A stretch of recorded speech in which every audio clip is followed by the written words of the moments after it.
سید الاستغفار، آئیے جانتے ہیں کہ سید الاستغفار کسے کہا جاتا ہے۔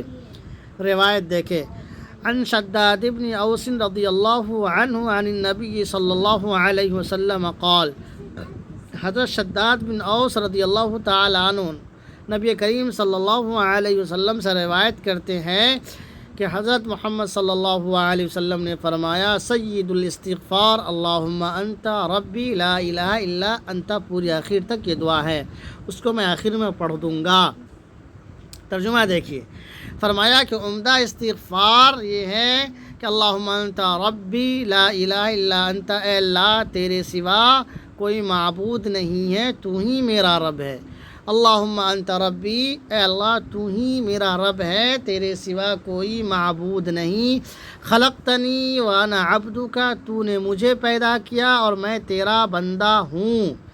وانا علی عہدک ووعدک ما استطعت، اور مجھ سے جہاں تک ہو سکے میں تیرے عہد کا اور وعدے کا پابند ہوں، میں تیرے وعدے اور عہد کی پابندی کرتا ہوں جہاں تک ہو سکے۔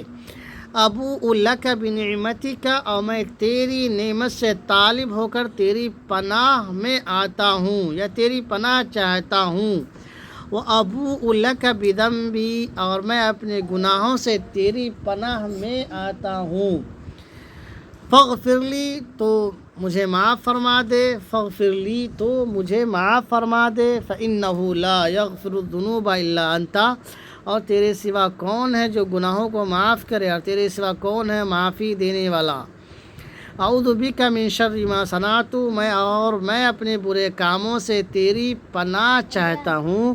اعوذ بک من شر ما صنعت، اور میں اپنے برے کاموں سے تیری پناہ چاہتا ہوں۔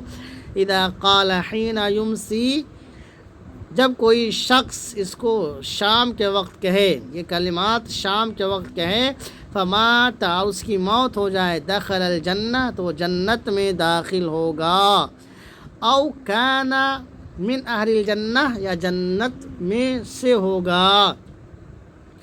وَإِذَا قَالَ حِينَ يُصْبِحُ فَمَاتَ مِنْ يَوْمِهِ مِثْلَهُ، یا جو شخص اس کو صبح کے وقت کہے اور اس کی موت ہو جائے اسی دن، تو فرمایا مثلہ، یہ بھی اہل جنت میں سے ہوگا یا جنت میں داخل ہوگا۔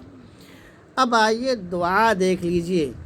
اللہم انت ربی لا الہ الا انت، خلقتنی وانا عبدک وانا علی عہدک ووعدک ما استطعت، ابوء لک بنعمتک وابوء لک بذنبی فاغفر لی، فإنہ لا یغفر الذنوب الا انت، اعوذ بک من شر ما صنعت۔